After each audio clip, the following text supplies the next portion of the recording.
-30, -20. Test, test, test, test, test, test, test, test, test, 1, 2, test, 1, 2. Yeah, but now we show the slides now. Okay.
Ist ein Vibrator noch was zu trinken?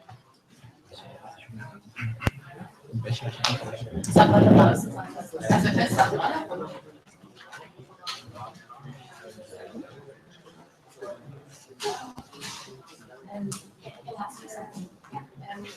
How should this body express set out for YouTube and then it is a matrix?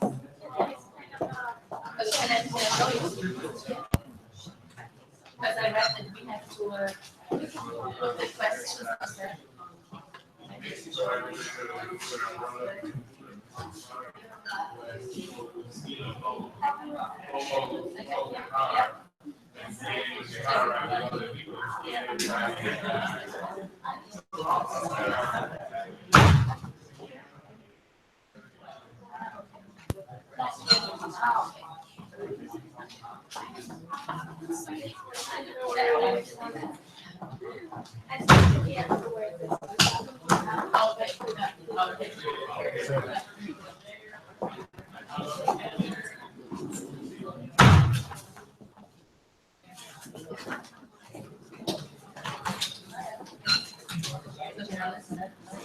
You're a speaker. Yeah. Hello again. Introduce. I'm a member of GM. Sorry. I know. We met before. So for you, there will be no surprises. At least not from my part.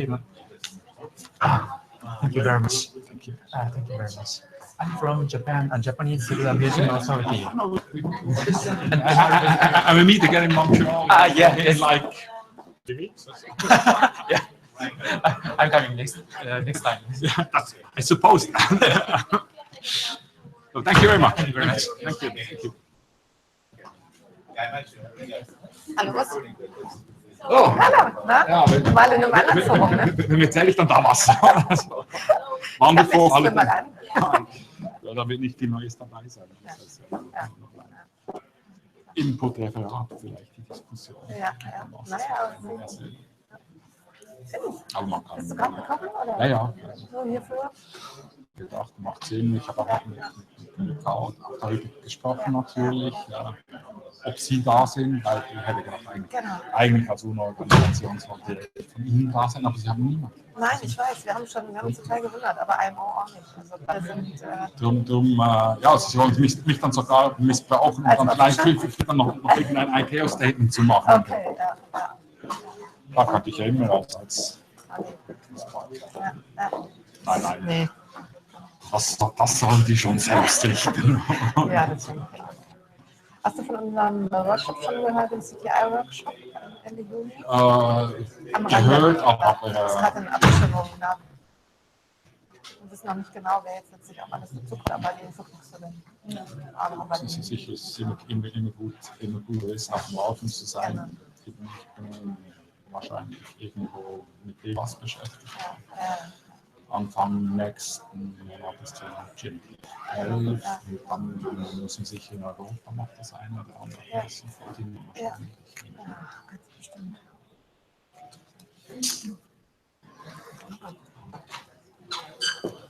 Weil jetzt wird's hektisch. Ja, auf jeden Fall. Und dann kehrt dann wieder diese Ruhe ein. Jetzt müssen wir einfach dieses Material fertigstellen, das dann auf der KI, auf der GmbF sein.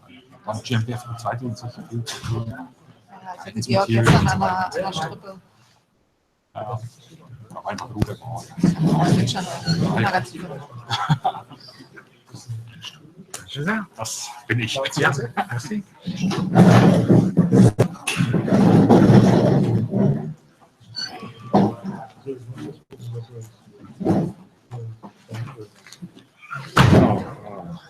Es geht um den Gewässerschutz.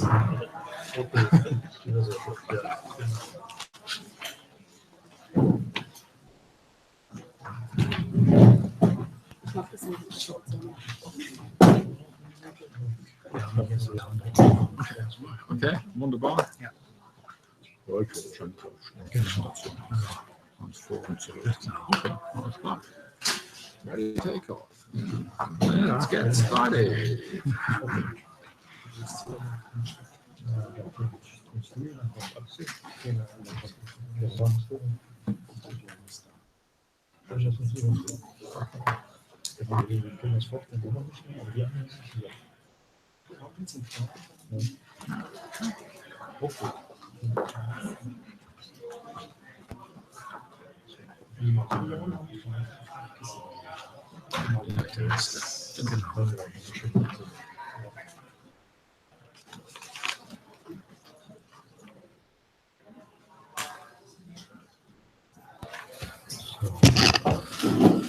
So it's time to start. Everyone, welcome. I'm Franz Josef Schaffhausen, former Director General with the Ministry for Environment, Nature Conservation, Nuclear Safety and Buildings in Berlin. Today we have a very impressive, very interesting headline, ready for take-off, whatever that means. Well, first, one could talk about CORSIA. We get it last year, but it's not only CORSIA, but also the Paris Agreement, Article 6. What does that mean? And how can we use the infrastructure which is in place? We have a lot of such capacity in different countries, trying in the past to develop CDM and joint implementation. There are registries, there are monitoring schemes, and so on and so on and so on. And the question is, how can we use it? It's a discussion which is now starting all around the world. And to give you an example, last week we had a very long discussion in Germany. What could CORSIA mean, not only for the air transport, but also for climate change? For the whole discussion on climate change was very interesting, because we had on the one hand some companies which are providers, and on the other hand people which are very much interested in climate change. So we had a very heated debate on CORSIA. Is it ambitious? What does that mean? How to implement that? And how to use the infrastructure which is in place today. We have 90 minutes, well, now 85, and we have 4 speakers, and then we have some additional participants which will add some views from their perspective. And first of all, we have Urs Ziegler. Ziegler is head of Environmental Affairs section in the Swiss Federal Office of Civil Aviation. And he would like to talk about CORSIA, what does it mean, and what are the next steps well, would like to see what our Swiss colleagues are thinking about that, and the floor is open. You can start. Yes, thank you very much, and good afternoon, everyone. I've seen some familiar faces here, and so I hope I'm not going to bore you too much, but maybe there are some others in here which are not that familiar with CORSIA, the carbon offsetting and reduction scheme for international aviation that has been decided by ICAO a few months ago, actually. And why am I talking to you here? It is because I'm not only working for the Swiss Federal Office of Civil Aviation, but also because I'm the Swiss member of the Environmental Committee of ICAO, and as such, I'm the co-rapporteur of the technical group, which is working on details of how to implement this carbon offsetting scheme for international aviation. I have been invited kindly by myclimate and ClimateNet to give you just some input information of where things stand from an ICAO perspective and what the next steps will be.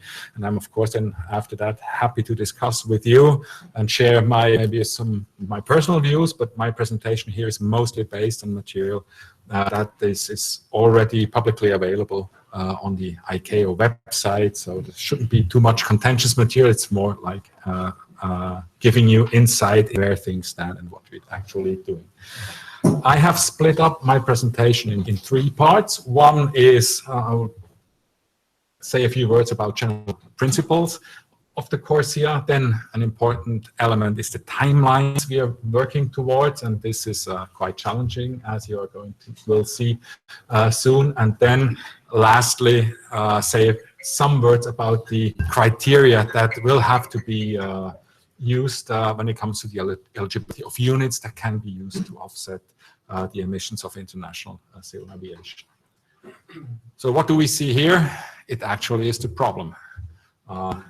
Traffic demand is forecasted for international civil aviation to grow in an order of magnitude of 4 to 5% every year out to 2040, and without any technical advances, without any measures taken, it of course would also mean a multiplication of the CO2 emissions of international air transport over the period of the next 25 years.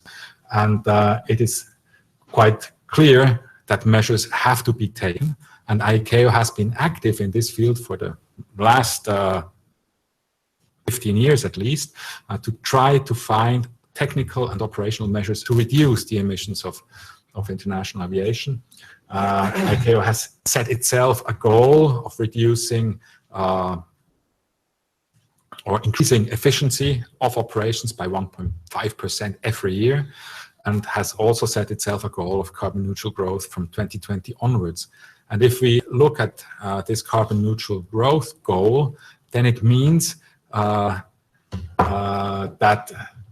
the remaining part will be in an order of magnitude between 2 and 3.5 gigatons of CO2, which will have to be offset. So that's what is remaining above the level of 2020, when all the technical measures and all the operational improvements have been put into place, that can be put into place under the assumption that they have to be economically reasonable. So there's a big gap in the order of more than 2 gigatons. We don't know yet how much sustainable alternative fuels will factor into this, but in the next few years, we don't see a big development there. So maybe from 2025 onwards or so, a bigger share can be taken by sustainable alternative fuels too. But there's not too much clarity on that. So now CORSIA, which is one of the important elements of this basket of measures that has been defined by ICAO, is an offsetting scheme. And how does it work? The most important thing is that all the 191 contracting states of ICAO will have a role to play within this system. But the system follows a route-based approach, and this route-based approach means that only on routes that have been included or that are included in the CORSIA scheme, that there will be an obligation to offset emissions down to the 2020 levels. And in the graphic you see in my back, I think it's quite simple to understand. The white countries are countries that are participating in CORSIA, and the gray one is a country which is not participating in CORSIA. So offsetting obligations only result from flights between white countries, and flights from a white to a gray country or between gray countries, they will not have any offsetting obligations unless these countries voluntarily participate in the scheme. Some countries, they are exempted from participation in the scheme, from offsetting obligations under the CORSIA scheme, and these are the landlocked developing countries, least developed countries, and small island developing countries. But also these countries, they can volunteer to participate in the scheme. The whole system will be implemented in a phased approach.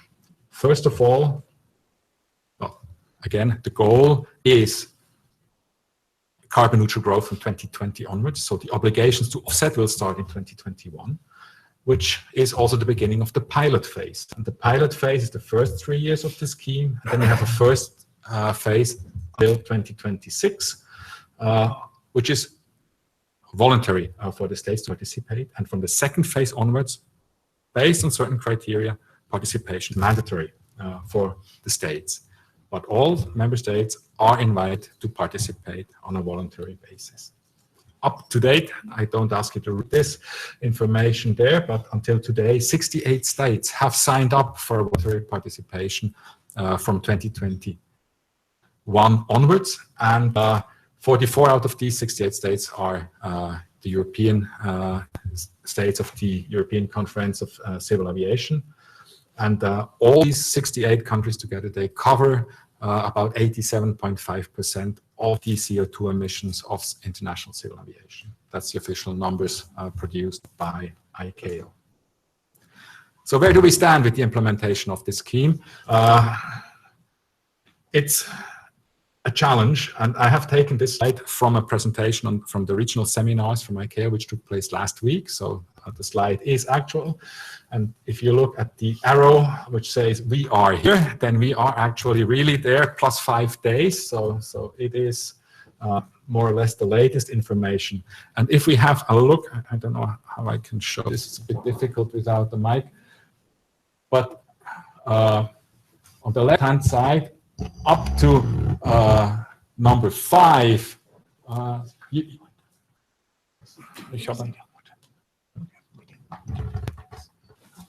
okay,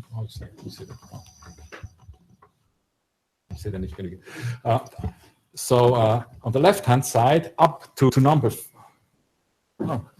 5 here, we see the work that's to be undertaken by the experts group of the Environmental Committee of the ICAO. So until October this year, the experts will have to define the package of the standards and recommended practices under which this CORSIA system will have to be implemented. After that, between October this year and June the next year, the ball is in the park of the ICAO Council and of the member states. The ICAO Council will go through the materials that has been prepared by the experts of the CAE, and will then issue a state letter asking all the 191 contracting states to share their views on this planned new standards and recommended practices package with the ICAO Council, and hopefully Council will adopt this new standard under number 8 there, which should happen in June 2018. So it's within a year we have to finish all this work on the technical content of this new standard. And then from there onwards, the practical implementation work of this CORSIA standard begins. So a lot of pressure on the experts right now. There will be pressure on Council and on the member states to provide their views. And of course, again, Council to possibly adjust the whole scheme. Here again, another way of looking at things, what it means. And the upper half of this slide is on ICAO action that has to be undertaken. So it's a procedure of implementing standards and recommended practices in the ICAO world. And the lower half shows what the states have to undertake, starting actually from now, or latest from the time when it is clear how the standards and recommended practice look like. And the first important thing is to develop necessary policies and regulations when it comes to monitoring, reporting, and verification of aviation data, because these data, they have to be collected from operators already starting on the 1st of January 2019. So there's a high pressure on the states to implement then quickly what has been decided by ICAO. And how realistic this is, we will see. For Switzerland, not that much of a problem because ICAO standards are directly applicable, but in other states, there needs to be a process to implement this ICAO standard into national legislation first. So a lot of pressure, a big challenge.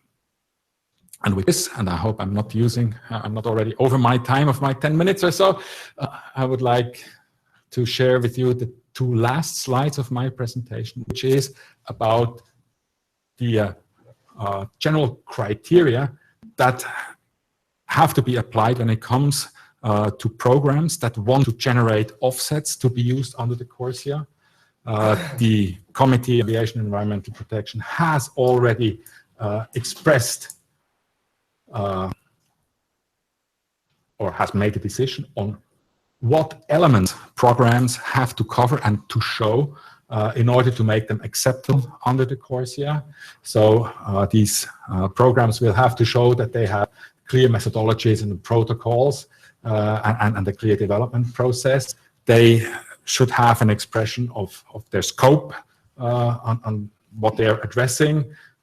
They have to be clear on the processes need to issue and retire credits. They need to provide information on how they want to track the pathway of their credits. Of course, the legal nature and the transfer of the units has to be clarified. Validation and verification procedures have to be in place. A good, sound program governance is important. Transparency, public implication needs to be there. And of course, also sustainable development criteria. So these are the high-level elements that programs have to be clear on. But ICAO will develop also guidance material, of course, to clarify what is meant by these high-level goals that I'm just giving you an idea of what we're talking about here. And I think the ICAO world, so to say, not too far away from the UNFCCC world here that you're talking about here. And then when it comes to offsetting programs, this will be my last slide, it is clear that also some conditions apply to the quality of offset credits. So in order to be able to use offset units, it has to be clear that they are additional, they are based on a realistic and credible baseline, they are quantified, monitored, reported, and verified, that they have a clear and transparent chain of custody, that they represent permanent emissions reductions, that they assess and mitigate against a potential increase in emissions elsewhere, that they are only counted once towards a mitigation action, I think a very critical point, and that the creation of these offset credits does not do any net harm. And to come to a conclusion here, I think it is a very big responsibility also on the negotiators of the Paris Agreement and the rules to be applied on the Paris Agreement to make sure that the necessary procedures are put in place, that the ICAO CORSIA, which will be a net buyer of 2 to 3.5 gigatons of offsets within 15 years, that the rules that are applicable make sure that no double counting occurs. There is no conflict or no unresolvable conflict with the national reduction programs, the NDCs. And I think there's a lot of work to be done. We don't know yet how exactly things will work out, since you are negotiating here and will continue to be negotiating in the next few months and years. But this is, I think, a critical element for the implementation of the CORSIA, and this critical element comes clearly or has to be tackled and solved to a big degree by under the UNFCCC, since the airlines, aviation will be a buyer from a market that has been created, will be created by somebody else. It's like operators buying fuel. They just have to make sure that the fuel meets a certain given standard, that they can use it in their aeroplanes. But operators, airlines, they're not going to explore oil fields somewhere in the Middle East or I don't know where and employ geologists who do this work. They are just asking for qualified material, qualified fuel or credits that are offered on the market that they can buy and then finally use and make sure that they comply with the requirements they have to live with. And with this, I would say thank you, and I hope that I did take too much time. Thank you. Thank you very much, Urs. You have given us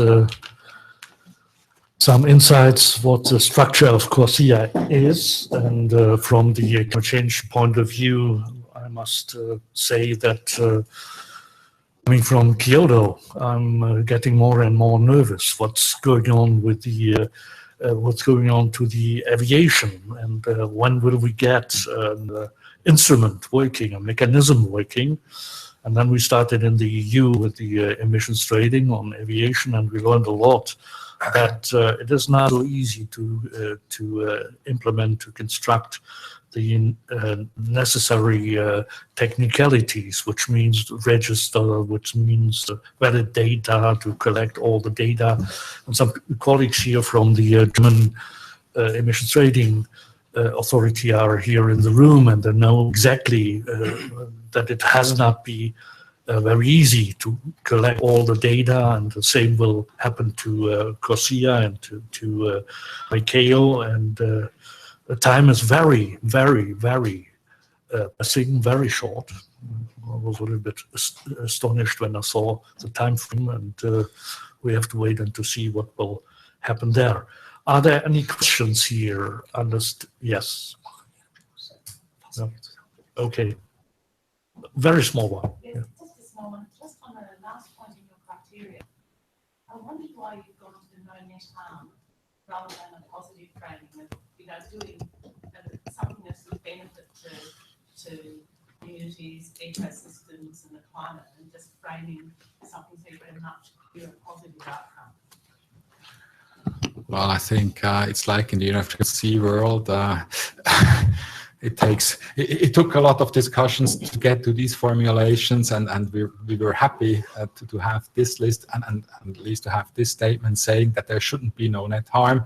Of course, you could frame it also differently or express it differently and say should have a positive impact, but this was seen by some others as being too progressive, and I think that was then the least common denominator. So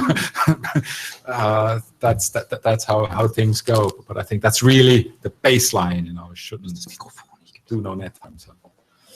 Okay, thank you. So you finished your presentation with the question, well, what will be the projects and how ambitious the projects will be, where will they come from? We have more or less an understanding what volume could be during 15 years. And it's a question which is very important. And we have now René Estermann from myclimate, CEO. And the headline is Project for CORSIA, Eligibility through Quality, and then I see a question mark. I cannot understand that question mark. It's very clear for me that we should go for a very high quality, and I'm wondering what your presentation will be. René, you have the floor. Allow me to stand up. Everybody hears me. As a Swiss guy, allow me to speak about quality because everybody knows. Yeah, it's on plane. Manual for YouTube, you should use mine. Ah, okay. Give me the mobile micro. That's the mobile micro, huh? As a Swiss guy, allow me to speak about quality in the offset projects. Who likes Swiss chocolate? So that's our ambition, to generate offsets that make everybody happy, like the Swiss chocolate, of course. And as a Swiss-based foundation, globally active, of course, we think we have the feeling about the quality in the offset as well, like making good chocolate. We think we know about making good offsets. Why and what is good quality? Why is good quality requested at the CORSIA? Because we think it's relevant. Yeah, it's just 2% of the emissions that the aviation is generating, but relevant, it's the demand for the future. CORSIA, as we heard, is the boost in this flexible mechanism part. So it is relevant for the offsetting projects that there is a bit of ambition, a bit of quality. In 2020, it's 1 billion tons. That's the baseline. And then the climate neutral growth above, this should be offsetted. And hopefully with Swiss quality offsets. On the other side, there is a need for good quality. At the place, we have 1 billion travelers that can afford to travel. 1.26 billion international tourists like us have this privilege to travel. We have on the other side of the privilege this 1.5 billion which has no access to clean energy, which has no access to electricity. We have the 2.5 billion people still cooking in open fires, unsustainable use of biomass. We have the poverties. We have 2.6 billion people without access to toilet. In Nepal, 60% of population don't have toilets. And these sustainability development challenges, the needs for sustainable development, we could combine with our offsetting activities. Of course, alleviate and take responsibility, take the ability of this privileged part of the world, the 1 billion that can afford traveling, can afford to offset their emissions, can afford with the offsetting to contribute to sustainable development, to contribute to access to energy in cooking, clean toilets, and so on. So we think it's a question of responsibility that we go for integer offsetting programs, integer offsetting schemes, and the reality is there as well on the financial part, on the economical part. When you look in the last 2 years, the crash of the fuel prices, global aviation could profit by 100 billion cost reductions in their fuel supply. 2 years ago, 2014, they had costs of over 200 billion, 230 billions. Nowadays, it's just 120 billions. 100 billion less fuel costs. So it's not an economic question that integer, high-quality carbon offsets could be provided to the aviation sector. And the ambition, the quantitative ambition is not as huge from the beginning. There is now an urgency to speed up the procedures. So at least on the quality side, there should be a high ambition to realize best possible projects. balancing the climate impacts, balancing as well the social climate impacts. Let me give as well these times of uncertainty worldwide. I think all the questions that we have on the worldwide political level are as well a question of privileged, underprivileged, and we have to balance as well these social privileges that we have. And traveling is a huge privilege. So balancing means as well balancing social climate, peace, and welfare as well. So that's sustainable development at the end. So that's the why quality offsets. Have a look at what we mean about quality. Quality, it's all about impacts, positive impact, make the world a better place, make everybody happy like the Swiss chocolate. So, and positive impacts with carbon offset project means additional, permanent emission reductions. That means no double counting all the topics that Urs previously showed in his presentation. I think that's a good integer framework that can be used, additionality, permanence, credible and MRV, transparent registries, all is included. And secondly, as well, these SDG contributions. Like the lady said, for not just harm in the programs there, the SDG is mentioned in the credits, it's just no harm. So go for the programs with positive SDG impacts and SDG contributions. To the additionality, of course, the additionality in CORSIA means additional to the Paris world, to the NDCs. So if we generate programs and projects in a host country, of course, the compliances in the host countries have to be adapted, and they transfer the offsets to the airlines. Then their adjusted emission target, or their emission targets has to be adjusted. That means additionality. So the unconditional targets in the NDCs, they have to be fulfilled with own efforts, perhaps with finance, but with not generating offsets. Offsets is part of the conditional targets or the targets that are not stipulated by the NDCs in the countries. And for the sustainability, we have a fantastic framework with the Agenda 2030. So there, of course, we have many positive impacts that we can generate to access energy or gender or educational or health or whatever. Have a look on concrete projects. These could be concrete, high quality projects. myclimate has already huge engagements in the travel sector for several airlines, and it generates since 15 years just quality projects, just good Swiss chocolate projects, I always say.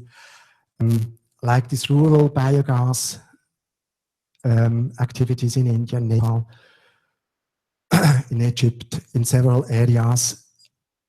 This gives clean access for clean cooking instead of the 3-stone fires. Many of the projects have correspondence to women's, or the access to clean energy with solar home systems, community-based projects with a lot of side benefits. In the areas, it's not the climate benefit that is in the main focus. The main focus is the access to clean energy in these projects that are realized in 10,000s of households, and CORSIA will generate there a very nice demand for such activities. We wait for demand. We in our under our tables, on our tables are a huge projects, but the demand is not there at the moment. So it's not a question that there are not enough projects, even high quality projects. No, there are more than enough best quality project in this character. Any waste projects, biogas or composting projects, that's as well have a lot of side benefits. Here, Kathmandu project in the area of Nepal. It survived the earthquake, and it's generating according best standards as well, nice benefits. Yeah, and as well on the economic level, one of my favorite projects is this Women's Saving and Loaning Group project, which gives a lot of economic power as well. Within 5-6 years, more than 1,000 such saving and loaning groups in western part of Kenya have been generated and are generating much more at the moment than just efficient stoves. So these are programs that go far beyond the positive climate impact. They generate real sustainable development. So with CORSIA, we have a huge opportunity to really make our world a better place, and I'm looking very forward for a bright future for the offsetting schemes with SDG impacts. Yeah, thank you very much, René. Well, the question, do you like Swiss chocolates? Everyone would agree on that. But also a question of the price. Whether you will have to pay an affordable price or not, you would like to get as much quality as possible. And that's the question. It has to be a high quality, and how to generate that high quality. And now the question, a lot of people are talking about that. Question is coming up, what could we learn from the past? What could we learn from CDM? What could we learn from joint implementation? Are there some messages coming from emissions trading, carbon pricing? Could we pick up those experiences we made in the past? And now we have Axel Michailova.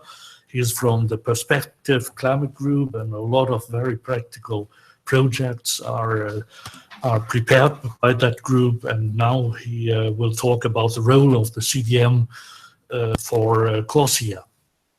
Axel, you have the floor. Thank you very much, Franz Josef. So I will now get into some number crunching and having a discussion about where does the offset demand come from, at what point in time. Was mentioned it partially, but of course the exact timing is very important.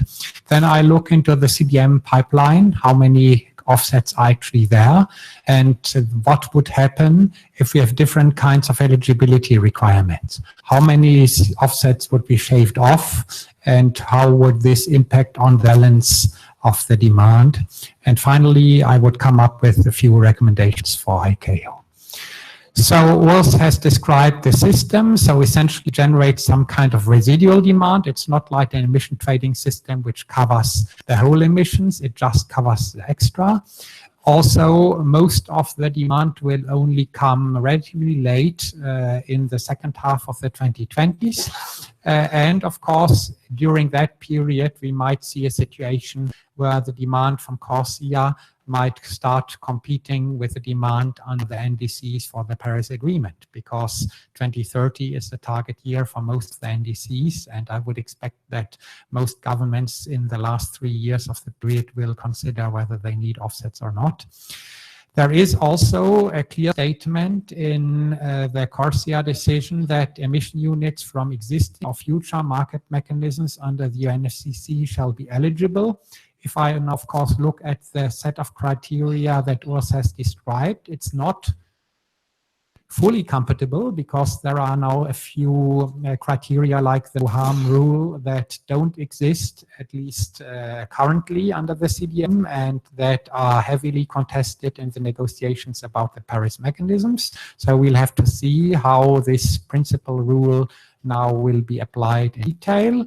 Of course, there are many other mechanisms who would like to see demand from CORSIA. We have the verified carbon standard and the voluntary market. We have RED+. So, of course, everyone who could generate offsets wants to get into the CORSIA market. And, of course, we have this very ambitious time scale that has been described in detail by us. So the question, of course, is who would actually generate this demand? And here I have the list of the countries that exceed the 0.5% threshold that requires participation in CORSIA in the first phase after 2027. And of course, you'll see that there is a number of countries that traditionally have not been buying credit.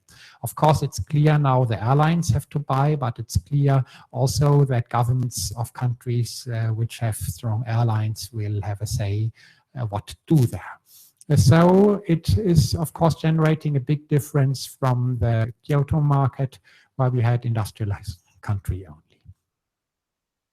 Here you have the offset demand projection, and this is in specific phases. It comes from a study from CE Delft done last year. So you see it kicks on in very slowly, and then the big jump of demand will come from 2027 onwards. So it means in the next 10 years, not too much is to be expected from the scheme. And then suddenly we'll get the big shift. The question, of course, is, will this work? Because we've seen in the past big shifts in demand in a very short period, of course, are a stress for everyone involved in such a system. So we'll have to see how it then really works in practice. Now, of course, coming to my specific topic about the CDM, the question is which CDM credit should be eligible. We could have a broad approach. Essentially, all CERs generated to date and generated in the future are eligible.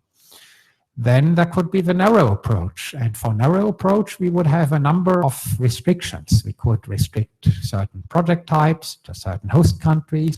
We could restrict the vintages of the CRs. We could restrict additionality denomination. And we could restrict with regards to sustainable development co-benefits. The no harm rule, of course, is a first attempt to do that, going beyond the rules that we actually have under the CDM. It's clear that the broad approach would probably lead to a supply overhang and low CR prices, whereas the narrow demand, depending on how narrow it becomes, and of course also what other mechanisms are accepted, could lead to an increase in prices. So where does the situation stand with regard to the potential supply? Overall, I would situate it in a number of 5 to 10 billion credits in the broad approach. We have 1.5 billion issued CERs from the pre-2012 period, but nearly all of those were used for Kyoto compliance. Now, for the period between 2013 and 2020, we would have theoretically around 8 billion. But of course, we need to see how many of those actually materialize. And until 2030, another approximately 8 billion. Of course, in that period, so far, only 340 million have been issued. And the question is, where is the rest? And the New Climate Institute did a nice study on this issue, where the rest is. Actually, they come to the conclusion that about 4.6 billion would be coming out of the pre-2020 period. I showed you 400 million demand, 4.6 billion. That's, of course, a huge overhang.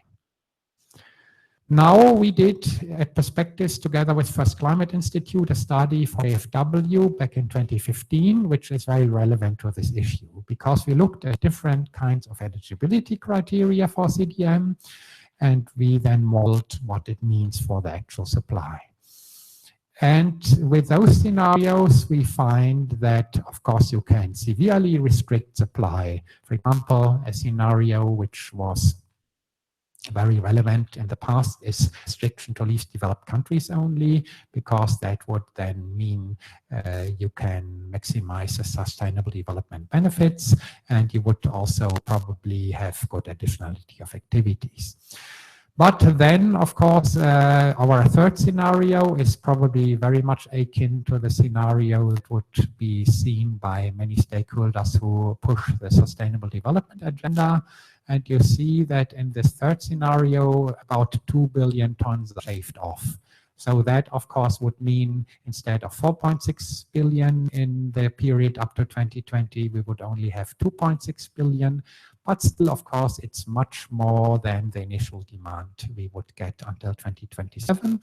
But of course, if we compare it with the demand for the whole period to 2030, we are now coming relatively close.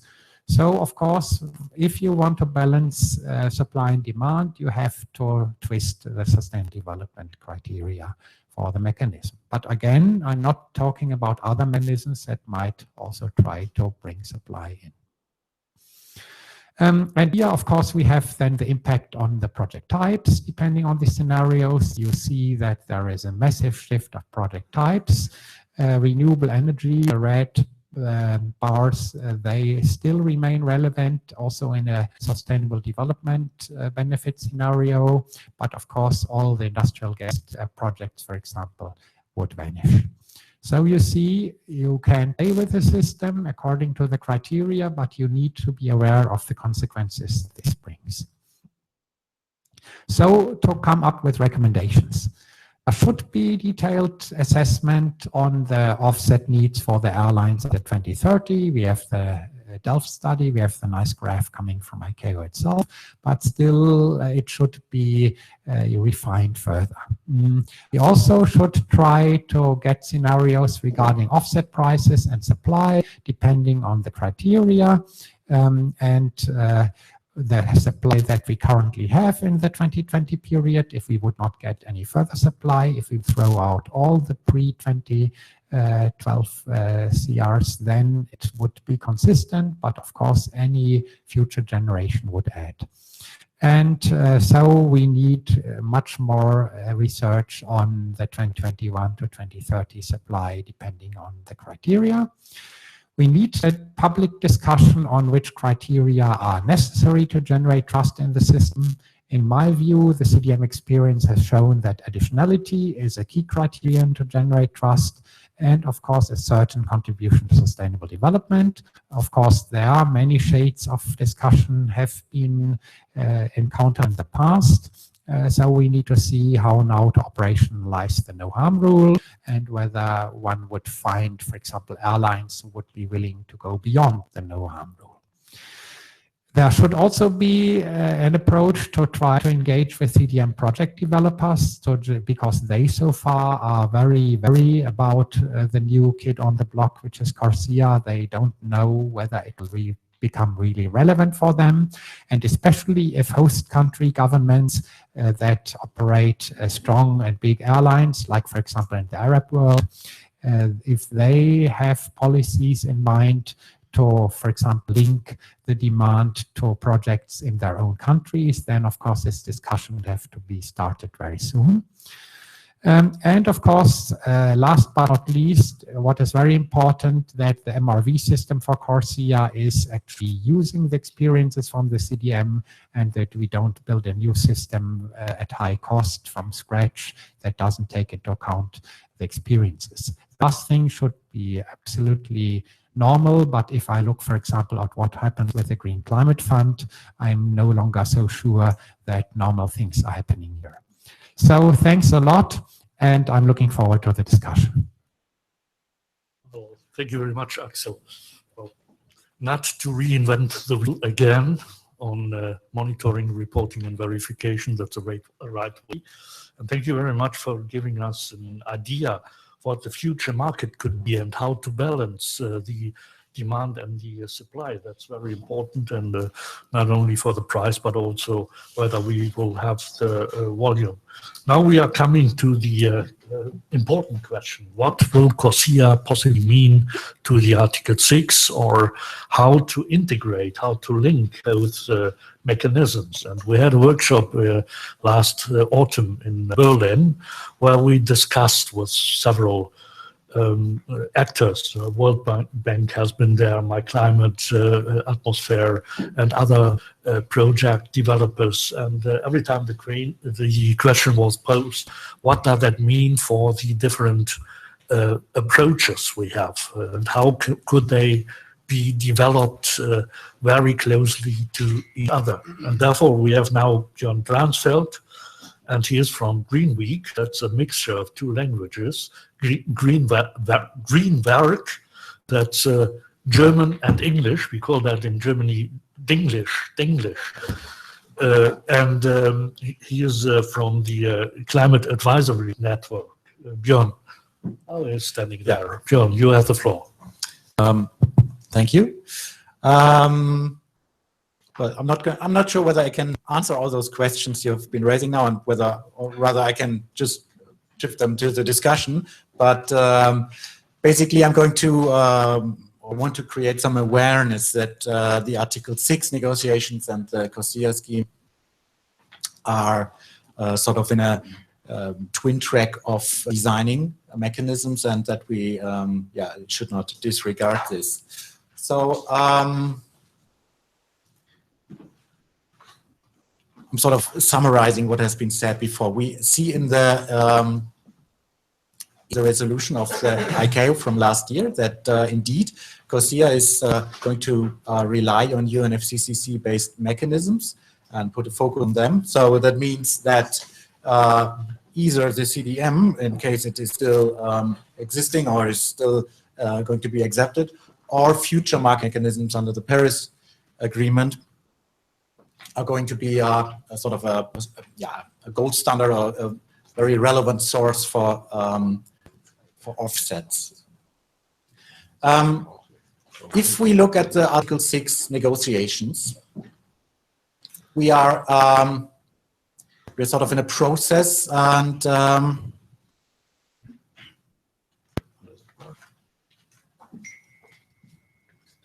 okay. So basically, the Article 6 mechanisms are intended to be progressing until the end of next year. So the negotiations we are currently here at SP46, and so we have the task for the negotiators to come to a regulation and come to a suggestion for the CMA by the end of 2018. So that's not too much time, and I will show you in a later slide that this is basically sort of a parallel process for the CORSIA as well. We heard it before, we will have several or more than one approaches under the Article 6. We basically have, we're talking about three approaches, and I'm looking at two here. The Article 6.2, so-called cooperative approaches, which are basically bottom-up opportunities for countries to share accountable or qualified emission reductions, so-called ITMOs, and they can transfer them across borders, for instance, through emissions trading or bilateral agreements. And then we would have the Article 6.4, which would be more a top-down, centralized, governed mechanism, sort of relative to the CDM as we know it today. And this mechanism is intended to also provide offset credits in the future under the Paris Agreement. There would be also Article 6.8 mechanism, which is on non-market-based approaches. I'm not talking about this one here because this is not going to issue offset credits. Basically, for the rule making is for the Article 6.2 and for the 6.4 in the process.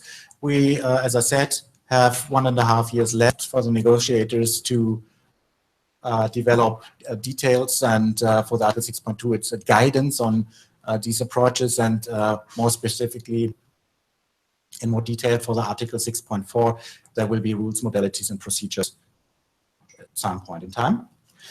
Only last week there was a big roundtable. So the last CMA requested parties to submit their views by March. So there was a larger inflow of submissions by parties on the further development of the mechanisms. And last week here in Bonn there was a large roundtable that was discussing opportunities to how to progress and how to design the mechanisms.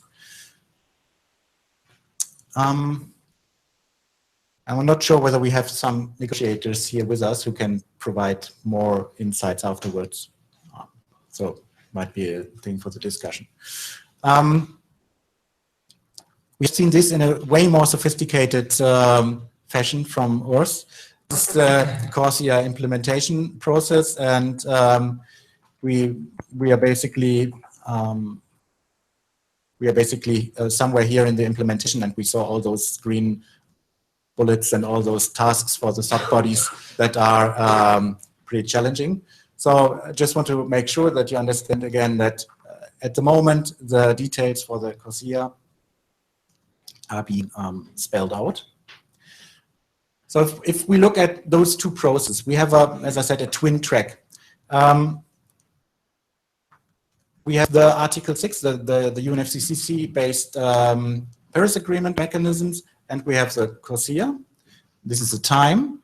And so the intention is from the 2020s onwards, for CORSIA from 2021 onwards, to be able to serve as a demand center for credits, and ideally the UNFCCC Article 6 mechanisms could serve as a supply source, as an additional supply source, as we have heard that there's also the voluntary market, and there's also the CDM, which is also originating from the UNFCCC. So what I would like to just underscore is that in this period now, before 2020, in the next 18 months, in the next 1 to 2 years, in both streams, the details and the design are being discussed and fleshed out. And it is pretty important that the Article 6.4 design will reflect the criteria and the requirements that we already see under the CORSIA, in order to not close doors for future acquisition of UNFCCC post-2020 mechanism credits once they are there. And there's, as we heard, a couple of relevant issues that need to be discussed, which is the design and the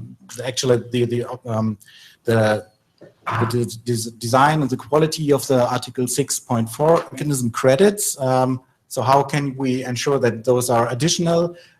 Will they potentially be based on CDM rules and procedures? Will essentially be the door open to integrate CDM as a new mechanism or as an old mechanism within this context? Then the question of how to relate this with the NDCs, and we saw just on the previous slide from René, the avoidance of double counting. So there's a couple of relevant questions that need to be addressed, and one should have the CORSIA design here in mind. We did this, as Franz Josef said, in a paper for the German Environment Agency last year, which has sort of supported the conference that was held in Berlin. And so this study and further information can be accessed from this web link. Thank you. John, thank you very much. Well, you have been right when you said, I'm not so sure whether I will be able to answer all the questions.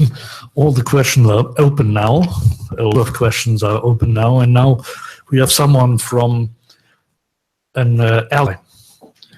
And we have Sophia Zorona, and she is the representative of the Lufthansa Group in the IATA working group for CORSIA emissions unit criteria. And I'm not so sure whether they thought in the past, what the hell is going on there? What will the mechanism be? How will it be the connection between the emissions trading scheme we developed in Europe and the mechanism which is under development under ICAO? And all those questions will come up. What does the emissions trading mean?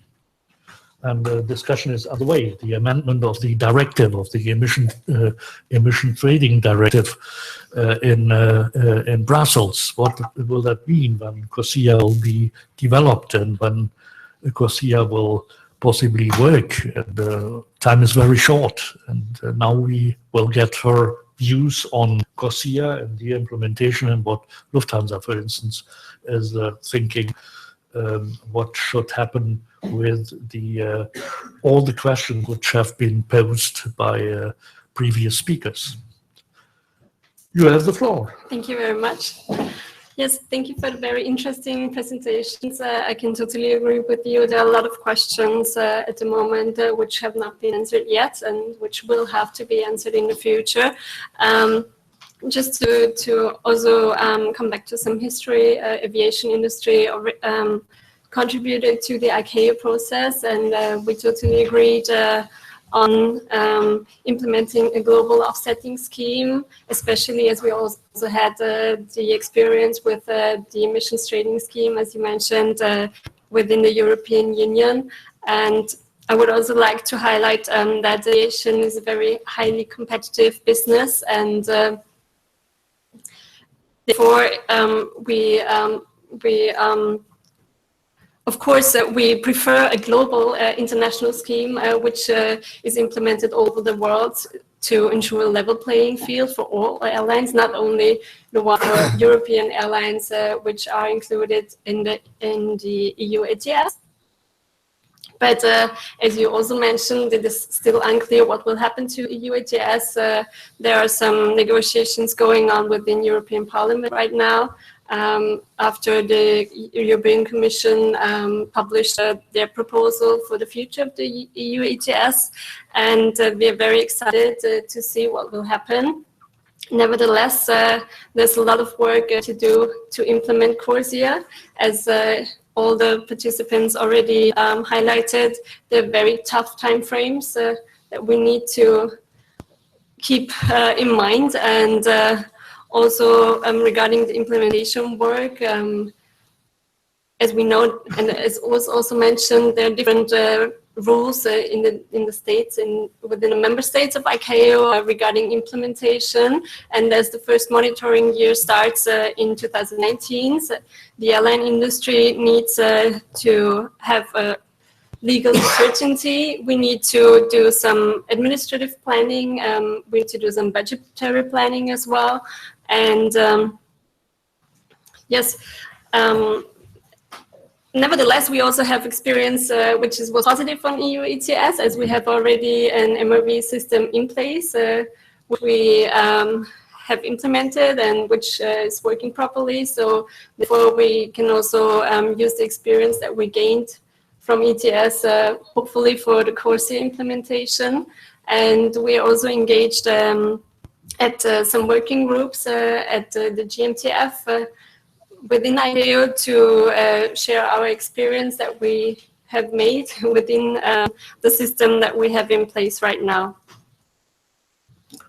Well, thank you.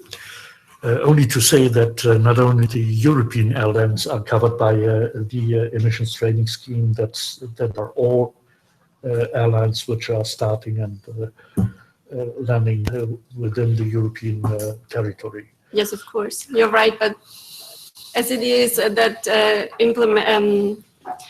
most of the European airlines are within the scope because they fly within the European Union. So no, but you are right. We gained a lot of experience when we implemented the emissions trading scheme. Well, a lot of resistance on the international level, and that has been the reason why ICAO presented that approach, the CORSIA approach. And now we have to see how those mechanisms could work together and what are the technicalities which could be used, as Axel said and Björn said, which could be used to implement CORSIA. And time is very short, very short. When I saw that by the end of last year, I said, oh God, when we implemented emissions trading here in Europe, we had also only 1 year or 1.5 years, and it was a real nightmare to get all the technicalities. And at that time, we did some mistakes, yes, but those mistakes could be used to learn and to make it better by implementing CORSIA. Now we have the last speaker, it's Marion Valdez, and I would like to ask you to join us so we would have a better gender balance here. Please, you are from the Gold Standard Foundation, very well-known institution.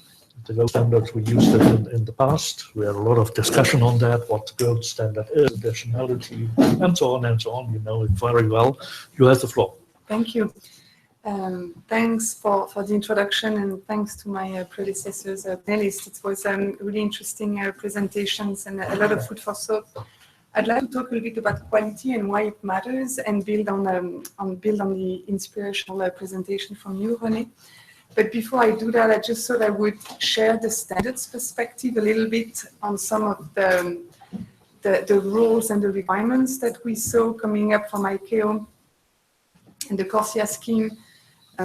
I think the first feedback is that it's really great to see that the scheme is building on existing standards and existing schemes, rather than try and recreate something new from scratch. So that's a great achievement and a great outcome. I haven't been through all the requirements yet, and I know they will be shared publicly in more details later on this year. But I just want to share that it makes me a little bit nervous when I see that issues like double counting are going to be pushed on us to solve, because I think it's not going to work. And it may, I think that there's a number of issues there. On one hand, if you're pushing that issue to the side of the standard, we'll probably get as many different answers as you will get standards. And so that's a huge issue if you are willing to create a credible market. First, and then second, coming up with a blanket statement, we could just come up with a blanket statement and say, our project should demonstrate that no double counting is happening. But that simply cannot be done in practice. It is just a rule that projects cannot comply with because they just don't know how to demonstrate double counting is not happening. And so I would really strongly recommend that as a community of practitioners, we try and come up with a consensus on how it should be dealt with, because we simply can't afford to have as many different answers as we have standards or players, because that would create a lot of confusion and a trust issue. So that was more like the very brief 2 cents on an issue that I think is important.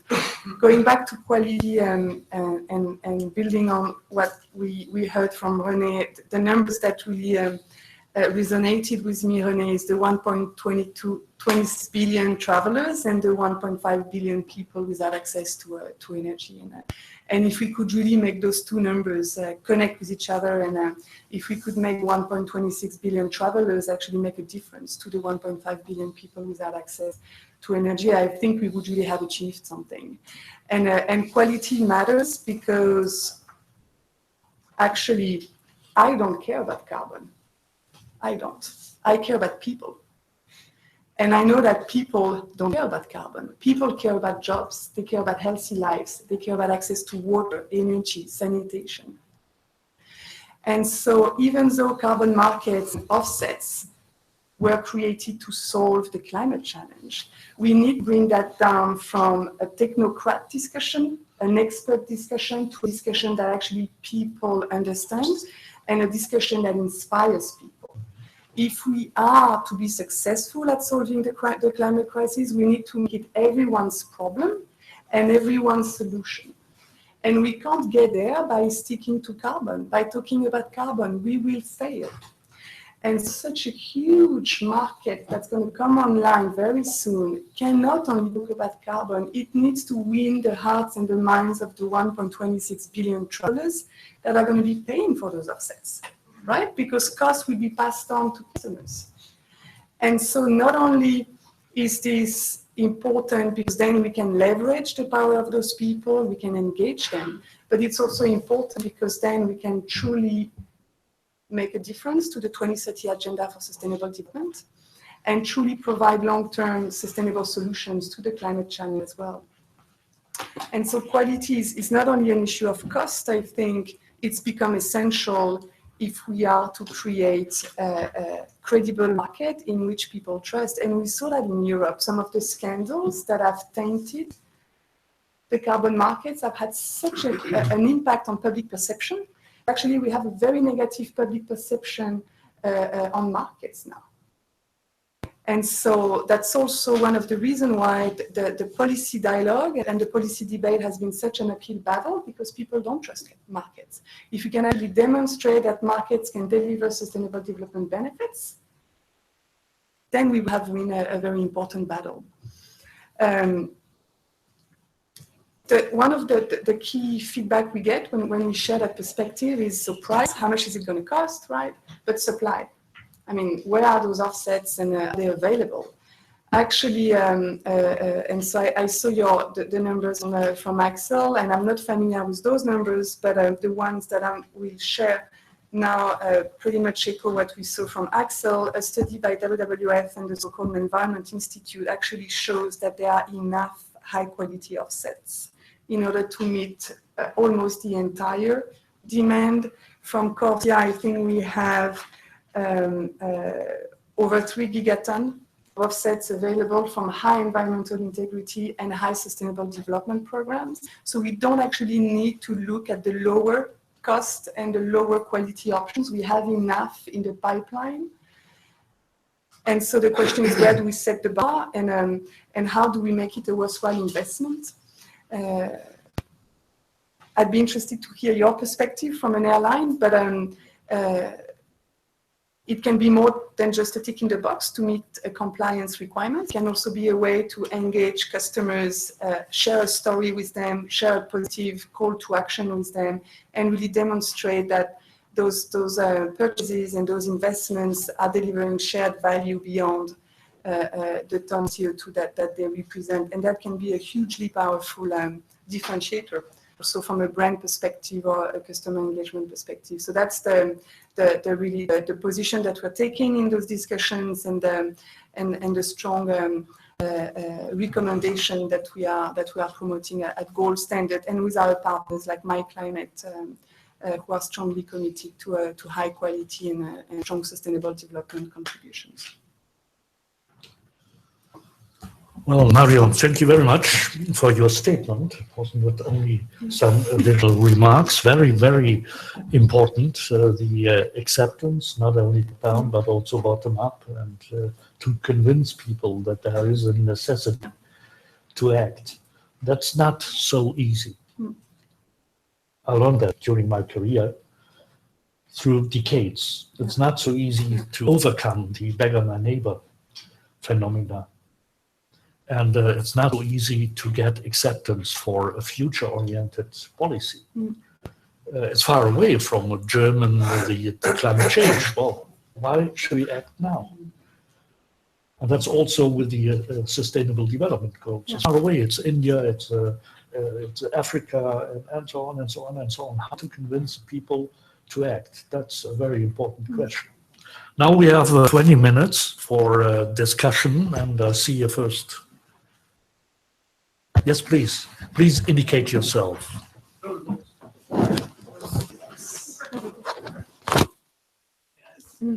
Hello. So, wow. Jos Kozijns from Defense Fund. Thanks for the important event and the good presentations and the differing views. I've got one question. I was looking to the slide of the myclimate. High quality is very important, and also avoidable counting. And I see the slide, and I think you correctly showed that if you sell reductions created on the voluntary market to ICAO, you need to add those as emissions again on the country where it comes from, right? But the question is, so that's very important to realize.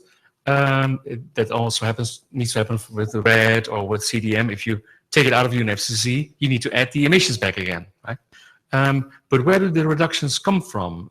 Is it coming from the report emissions or somewhere else? I don't see the connection yet between the pink box and the blue emissions. Thank you.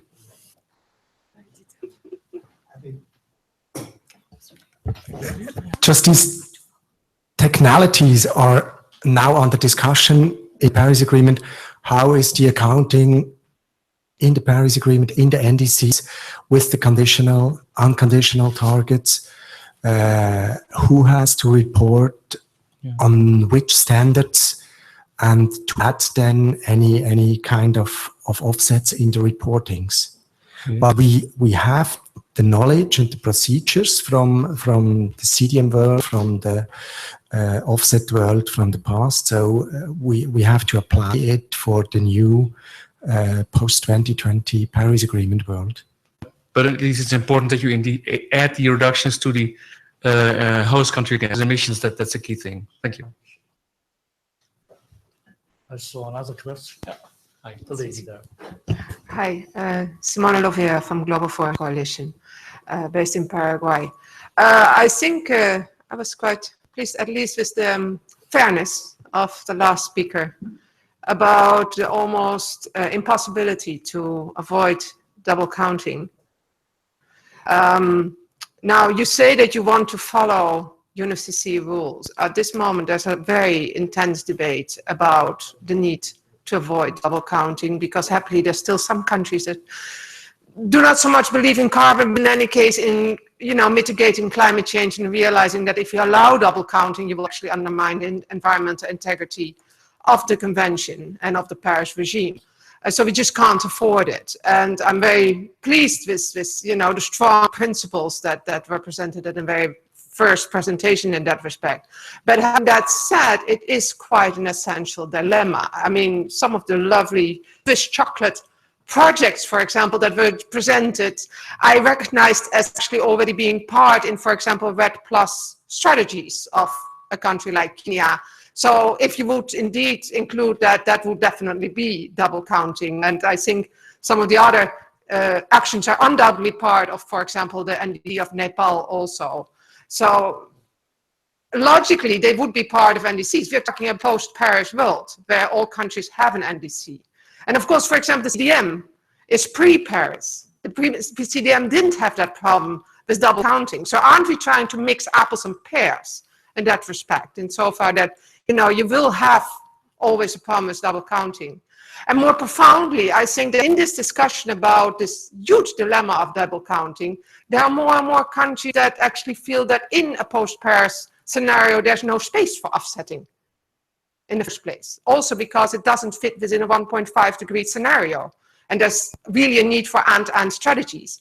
Now, what would be the consequences for ICAO if indeed in the UNFCCC, countries reach the consensus that there is no real space for offsetting in a post-Paris world?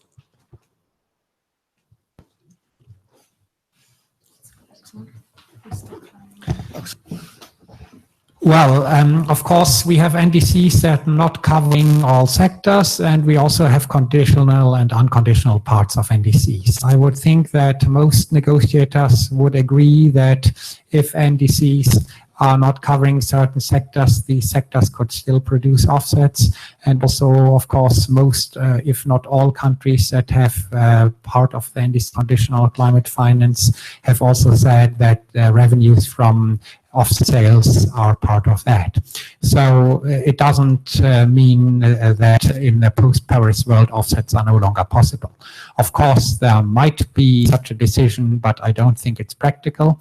And also, I don't think that a 1.5 degree world could be achieved in the total absence of offset credits. Even in the European Union now, the Netherlands are having a domestic offset scheme for those sectors that are not covered by the EU ETS.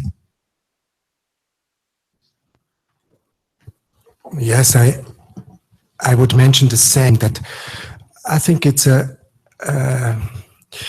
this thinking is often heard that in the Paris world there is no place for offsetting anymore. No, we know with the pledges that we have from the NDC, the requirements for a 1.5 degree world are not fulfilled. We need much more action. And from the emitters, we have the responsibility to pay for the emissions. And not just to pay in any tax pockets, but to pay for serving the problem. That's the best payment we can do. And the offsetting mechanism is a polluters pay principle that we use for solving the problem. So we can, with this mechanism, raise the ambition, realize more than the pledged unconditional targets with the NDCs. And as we are engaged in many areas in this world, we know there are so huge opportunities to realize emission reductions together with positive contributions to sustainable development, and that these engagements from the polluters are very welcomed at many areas and many countries to solve as well the financial problems for realizing sustainability programs and emission reduction programs. Just one addition from my end. Also, to be a very hot issue. I'd like to talk about that. Just one addition from my end. The requirement for the Article 6 mechanism, the 6.4, would actually be to provide offsets that are deriving net mitigation. So this would not be a zero-sum game as it was called for the CDM. And so this would also go in the direction of that we have also reformed the offsetting approach for the 2020s. Just one very brief remark. I think that the lady from Paraguay really points in the right direction, and that's also where we most when it comes to the competition between NDCs and the ICAO wants to achieve, and I think we have to get this right. But the good news there is that the first point in time when operators have to offset their emissions and have to prove that they transfer sufficient amount of offset, the first point in time will be in 2024. So there is still some time to develop the practicalities associated with that until then. But now we have to get the principles right, that they're getting enshrined in the standards and recommended practices. So that's the important that we have to do now.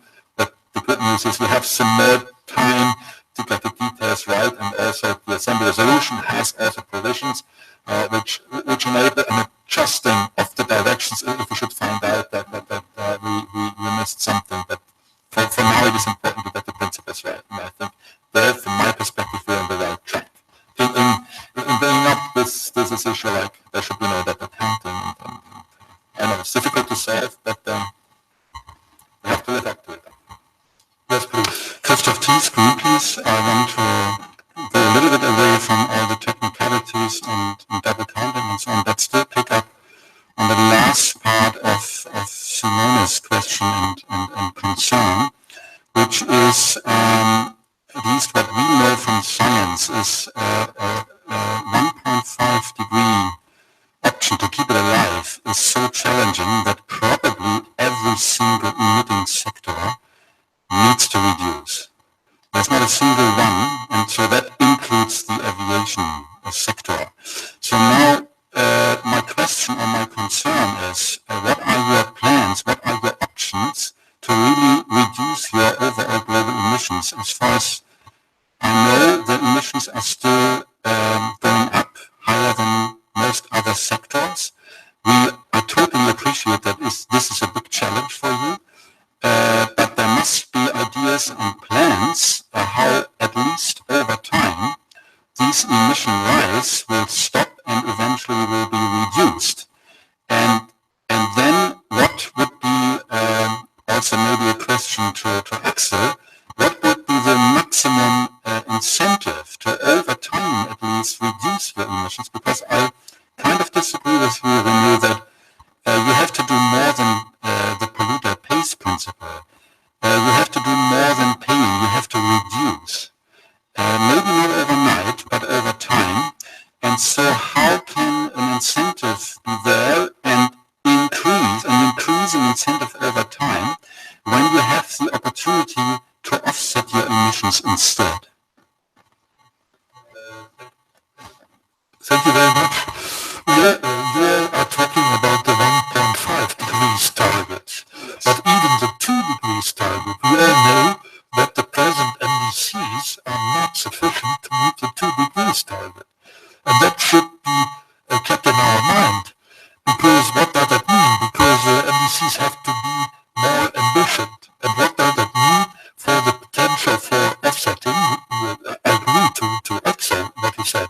are some NDCs which are covering not sectors, and there are other greenhouse gases, and so on and so on and so on. But if the NDCs are getting more and more ambitious, is there enough possibility, enough potential to create additional offsets? And that's also a question of double counting. We had that discussion within the European Union when we talked about the implementation of emissions trading and the role of joint implementation within the European Union and what that double counting means. And it was a very heated debate on that issue. In my mind, it's not solved at the moment, but possibly Sylvia could give you some answers on your question what the airlines will do in addition to CORSIA. And something has been mentioned by us.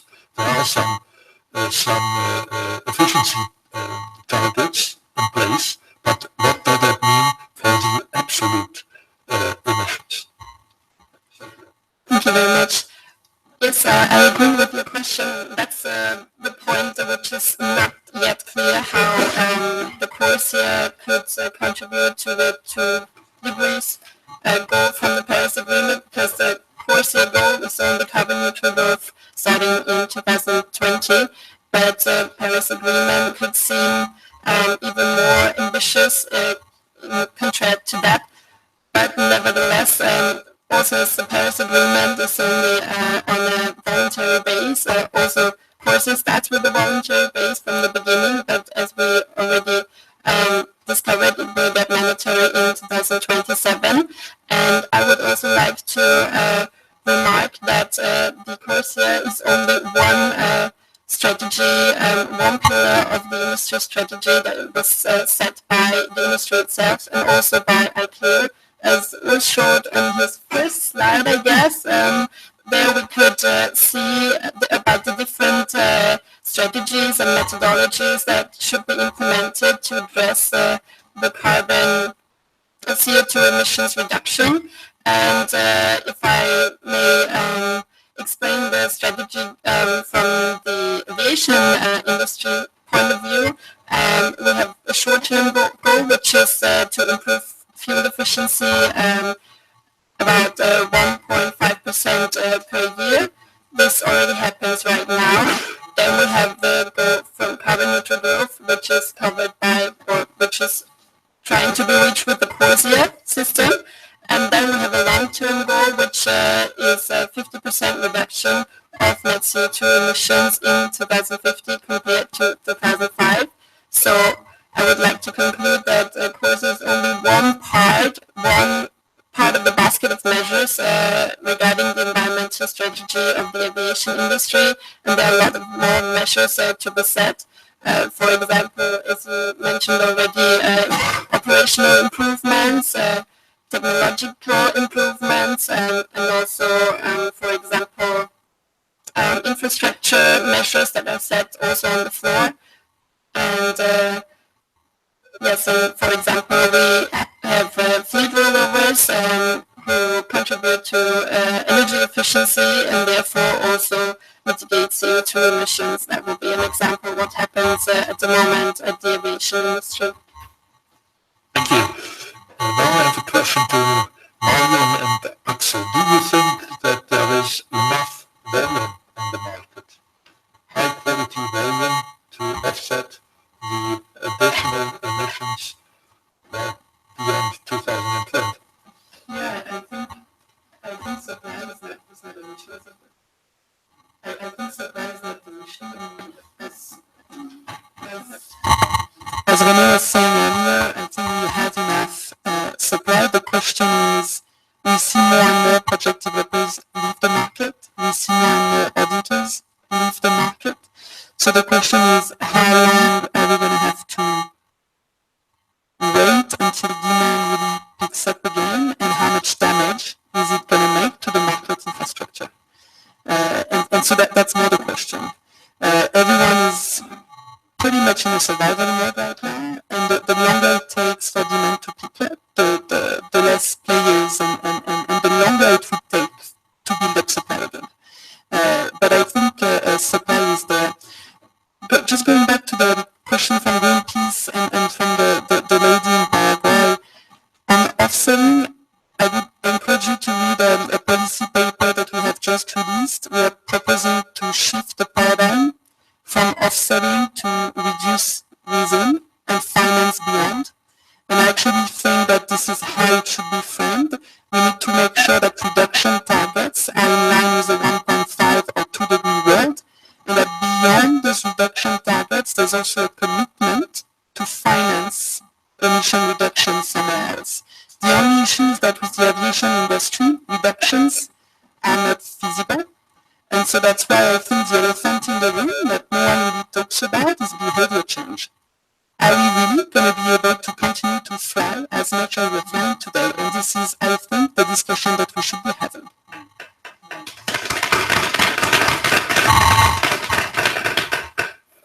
It's feasible that in the short term we have a huge overhang of supply, but in the long term, if, and this is a big if the Paris ambition is taken seriously, there will be a big demand from the NDC world, and there will be a big demand from the CORSIA world. So we could have a serious swing.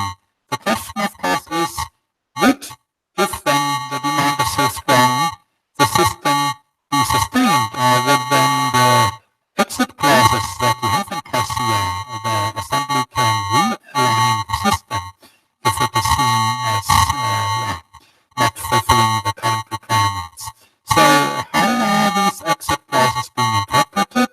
And the market world now for 2 decades has been waiting for a strong demand signal, and whenever there was this demand signal and coming closer, it was vanishing again.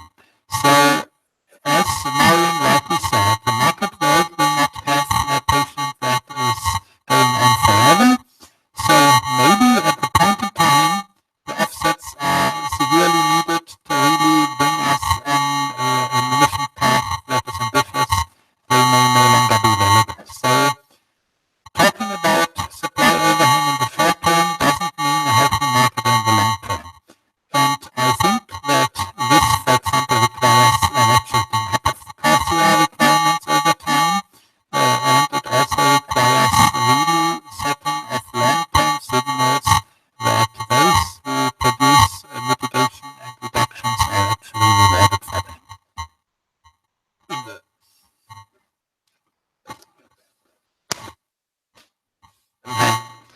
In the percentage group. We've been working with LATA, the kind of like the industry, on these preparatory workshops for CORSIA in all the regions. So we've met a lot with the local regulators and airlines. And what was very interesting is, and we try to understand, so what's kind of like important for them. The whole level, basically, ICAO is like basically the EU. They make a directive which then has to be implemented into national law, which will then be implemented by ministries of transport. That's usually where civil aviation is. Right? So there's a whole level in between of people who have a say in terms of what's eligible here. Right? Besides, they need to build the capacity on a very tight timeline. We know how long it took to get the DNAs up and running for the CDM. And now we have the new ministries completely non-initiated with our carbon stuff, right? And now we need to get them up to speed in like 2 years. It's going to be a major task, but on eligibility, right? What we are looking at is a whole lot of fragmentation, right? I can tell you that, for example, Thai Airlines will not buy African quick stove projects, They will promote Thai projects, or maybe like the neighboring countries, right? So a whole lot of, and they will then compete, for supply with NDC driven. That's going to be very interesting. There will be very interesting competition between is this going to CORSIA or is this going to NDCs, right? So it's going to get a whole lot of messy, right? But also like in a very interesting way. And at the end of the day, a competition, which is going to cloud the picture, I think, in terms of the demand projections and the supply projections and where is there an equilibrium, right?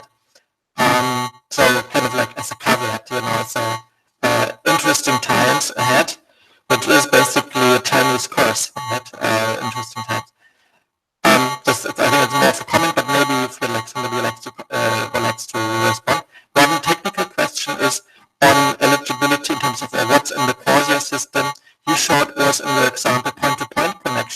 What about stopover connection? What if a stopover is in a non-CORSIA, in a grey country, so to speak? Is this in or out connections? It is.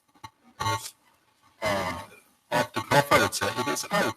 It depends on the flight numbers. But if you get into the very details of how aviation is functioning, then you always find different ways of how similar things can be handled. So if it's considered one flight, with a technical stopover, so then it would be in the scheme. If it's one flight then and continuing with another flight number, then it's out of the scheme. So landlocked LDCs will become the new hubs in our airline system. Well, if you look at the cost of offset, then probably it won't be attractive to make detours and to pay additional landing fees.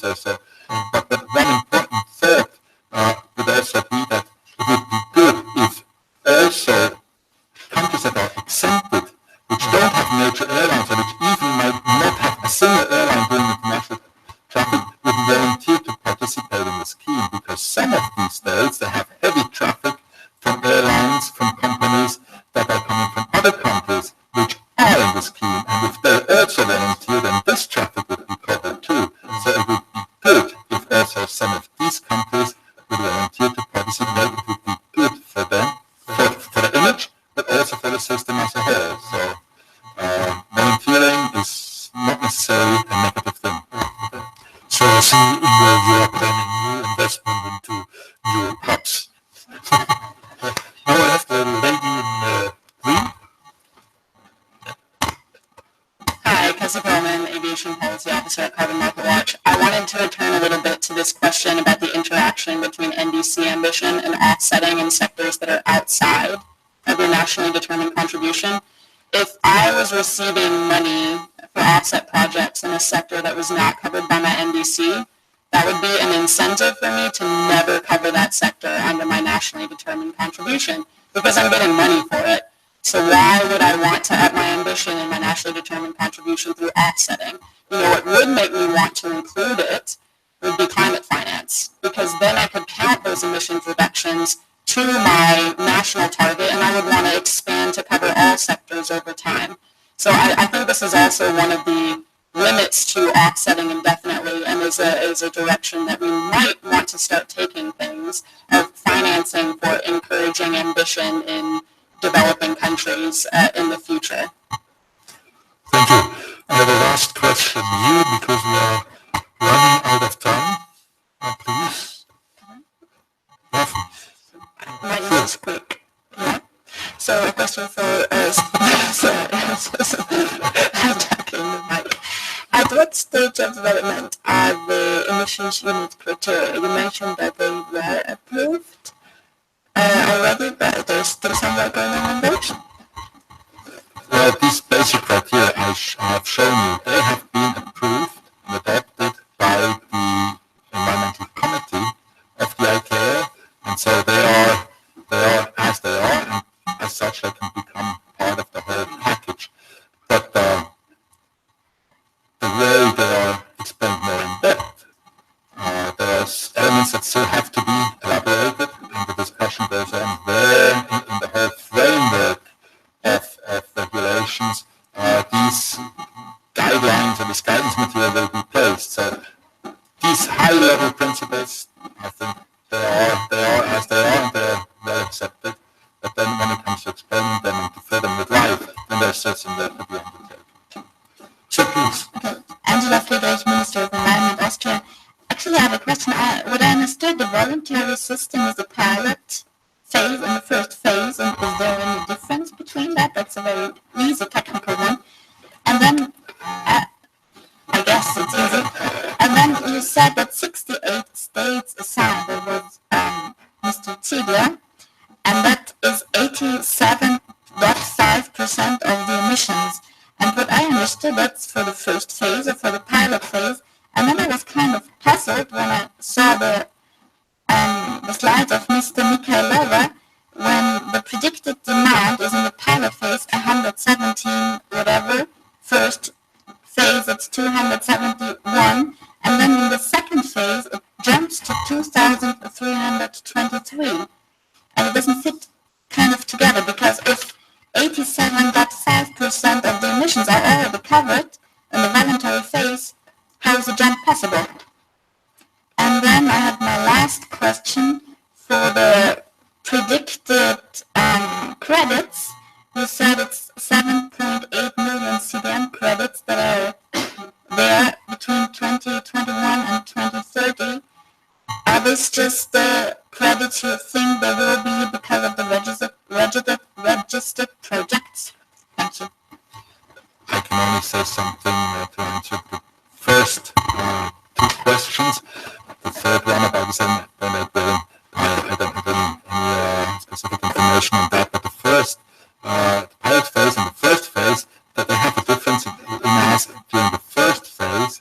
At the pilot phase, countries can determine the way they define the baseline.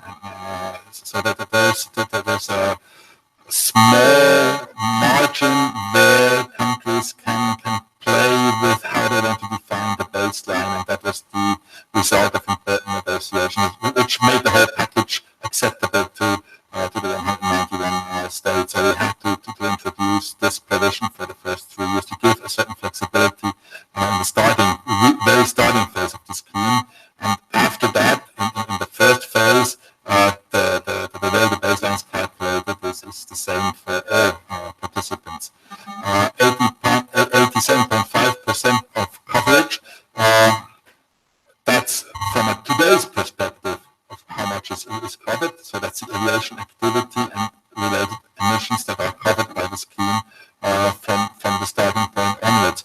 But when you then calculate the effective numbers that in terms of tons of CO2 that are included in the scheme, then you have to factor in, of course, the important growth of the aviation activity, which is in the order of magnitude of 35% per year. So the more activity increases, also the more important become the number that have to be offset also every year. So in 2021 it will be just a very limited number, and then towards the end of the scheme we're talking about several 100 million tons of CO2 to be offset. But I couldn't do exactly the same number crunching the max at it, so for the third. It's very clear because we are just looking at the increment. The increment is very small in the beginning, but of course that's proportionally bigger at the end of the period. So that's a very important issue. Also, another important issue is countries joining in the first phase but not in the pilot phase. So the pilot phase is rather restricted. With regards to CDM, these are the numbers that come from the UNEP research pipeline, which is based on UNFCCC data.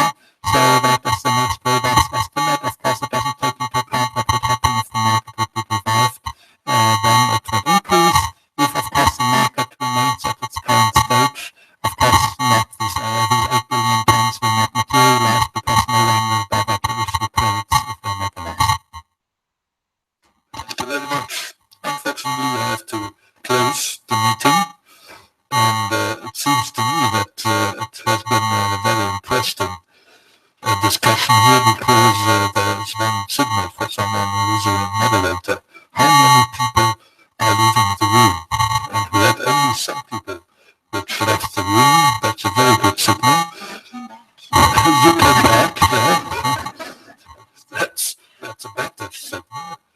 Thank you very much. I would like to thank ClimateNet and myclimate for organizing that meeting here, and thank all the speakers which are here on the podium for their very fruitful contribution, and also to the audience because the questions have been very good. What we learned, it's very simple. There are a lot of questions open. We have some answers coming from the past, but we have to do a lot of work to make those mechanisms real climate change instruments, worldwide climate change instruments. One of the things is to do. Time is very short. Again, very ambitious roadmap for CORSIA, but it is needed. Again, we do not have the NDCs on the table which are ambitious enough to meet our 2 degrees target, and we have to wait to see what the IPCC will recommend to meet the 1.5 degrees target. A lot of people are thinking that will never